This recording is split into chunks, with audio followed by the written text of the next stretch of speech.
মামলা দিয়ে আটকে তারপরে নিছে।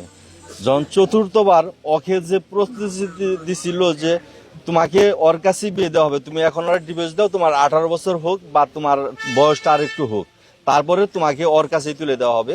সেখানে যখন লামিসা দেখেছে, লামিসার মুখ থেকে শোনা যে কথাগুলি আর কি, যে লামিসা যখন দেখলো তার বাবা তার সাথে প্রতারণা করতেছে, অন্য জায়গায় বিয়ে দিতে চাচ্ছে, আর সোহাগকে জেলে খাটিয়ে পচাবে, তখন লামিসা বাইকে আবার চলে আসছে।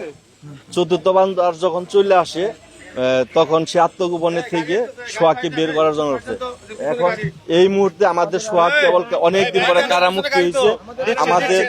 আমাদের আজকের মতো এখানেই আমাদের যে সংবাদ সম্মেলন একটু সীমিত করার জন্য আপনাদের নিকট অনুরোধ রাখছি।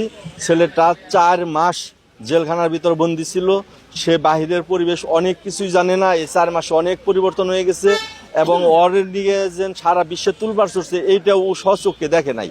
এর জন্য আমরা আবার সংবর্ধনা দিব আমাদের গ্রামে, তখন আপনাদেরকে দাওয়াত করা হবে। সেখানে যত প্রশ্ন আপনারা করবেন এবং প্রতিটা প্রশ্নের উত্তর সাধ্যমতো সোহাগ দিবে ইনশাল্লাহ। আজকে